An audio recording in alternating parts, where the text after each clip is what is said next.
Hello everyone, welcome to the student. आज last दिन है एएलपी सीबीटी 2 के पेपर का, जिसका पहले शिफ्ट का पेपर कंप्लीट हो चुका है। और सिचुएशन वैसी ही है जैसा 2 मई के पेपर के दिन था। आज भी जिनसे मेरी बात हुई है, आज मैं खुद एक सेंटर पे गया हुआ था और मैं एक लोग के साथ गया था उनका पेपर दिलाने। तो उनसे मेरी बात हुई है, उनका ट्रेड इलेक्ट्रीशियन था। तो कैसा उनका पेपर हुआ है उसके बारे में मैं इसमें अभी आपको बताऊंगा। एक ओवरव्यू आप समझ लीजिए कि 2 मई को जिस तरह से पेपर हुआ था, रेलवे ने लिया था सीबीटी 2 का, उसी तरह से आज भी है। पार्ट ए का पेपर सभी के लिए एकदम जैसा उन्होंने तैयारी किया था उसी के अकॉर्डिंग था। लगभग जो उसमें जितने भी छात्र अटेम्प्ट कर रहे हैं वो 80 प्लस लगभग अटेम्प्ट कर रहे हैं। जिनकी तैयारी बेहतर है वो लोग 80, 84, 85 तक वो लोग अटेम्प्ट किए हुए हैं। अगर पार्ट बी की बात की जाए तो जिस तरह से 2 मई के दिन पेपर हुआ था, पार्ट बी में सबकी हालत ख़राब थी और ज़्यादातर कॉन्सेप्चुअल क्वेश्चन थे। न्यूमेरिकल आज तो पार्ट बी में नहीं देखने मिला। उस दिन तो 2-3 क्वेश्चन, 4 क्वेश्चन आपको पार्ट बी में मैथमेटिक्स के भी मिल गए थे, लेकिन आज लोगों ने बताया कि केवल 1 या 2 क्वेश्चन, एक क्वेश्चन, कई लोग बता रहे हैं कि एक ही क्वेश्चन था मैथमेटिक्स से, और इंजीनियरिंग ड्राइंग से 2-3 क्वेश्चन थे।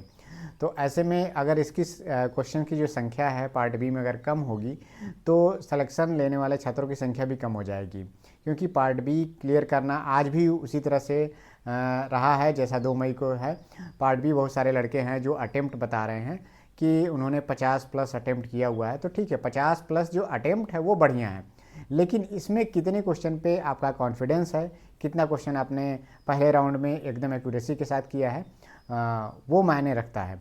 अगर जितना ज़्यादा से ज़्यादा पहले राउंड में आपने क्वेश्चन एक्यूरेसी के साथ किया है, जैसे मान लीजिए हो सकता है बहुत लोग होंगे जो 22 क्वेश्चन एक्यूरेसी के साथ किए हों, 20 क्वेश्चन किए हों, 25 क्वेश्चन कई लोगों ने हो सकता है पहले राउंड में किया हो जो उनका 100% सही हो। तो ऐसे में उनके सिलेक्शन होने की पॉसिबिलिटी ज़्यादा बनेगी।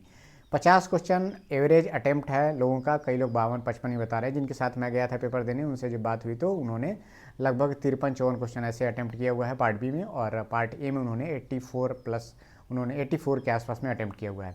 बाकी उन्होंने भी बताया कि और लोगों से जिनसे उनसे बात हुई है वो लोग भी कह रहे हैं कि 84-85 ऐसे ही अटेम्प्ट हुआ है। तो आज जिस बोर्ड का पेपर था, ऐसा नहीं है कि आज का जो पेपर है पार्ट बी आसान रहा हो और आसानी से लोग क्लियर कर ले जाएं, और होना भी नहीं चाहिए था जैसे मैं कहूं। क्योंकि देखिए, अगर 2 तारीख के पेपर में पार्ट बी अगर कठिन आया था तो आज के पेपर में भी पार्ट बी उसी तरह से देना एकदम लाजमी था। आज भी उसी तरह से देना चाहिए था, क्योंकि देखिए, अगर आज के पेपर में पार्ट बी अगर आसान हो जाता तो बहुत सारे लड़के ज़्यादा संख्या में पार्ट बी क्लियर होते। देखिए, मैं किसी को ऐसा नहीं कह रहा हूँ कि पार्ट बी आसान होने से आपका नुकसान है या फिर ऐसा, लेकिन एक दिन अगर पेपर में पार्ट बी कठिन आया है तो दूसरे दिन भी पेपर का जो लेवल है वो मेंटेन करना चाहिए, और रेलवे ने इस चीज़ को मतलब मेंटेन किया हुआ था।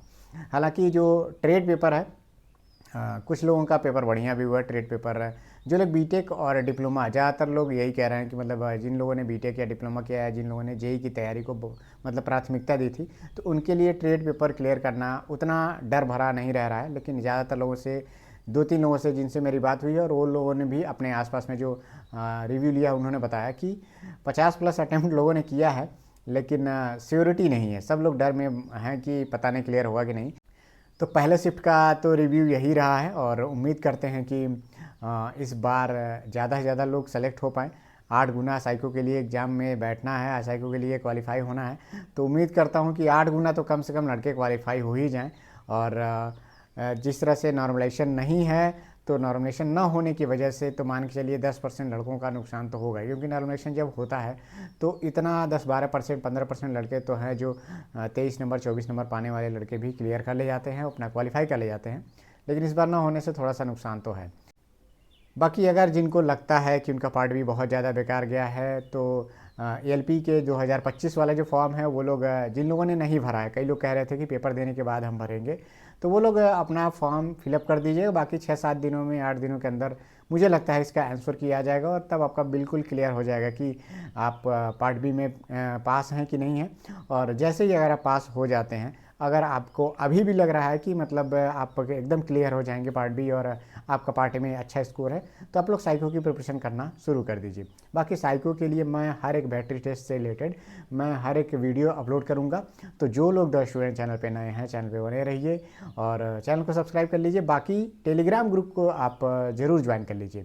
और जितने लोग आज पेपर दिए हुए हैं, प्लीज़ आप लोग कमेंट में अपना जो अटेम्प्ट है पार्ट ए का और पार्ट बी का ज़रूर बताइए, जिससे एक अंदाज़ा लग सकता है। और भी जो छात्र हैं जो कमेंट सेक्शन देखते हैं, उनको भी एक अंदाज़ा लगता है कि हाँ, मैंने जितना अटेम्प्ट किया है एवरेज के आसपास में हूँ।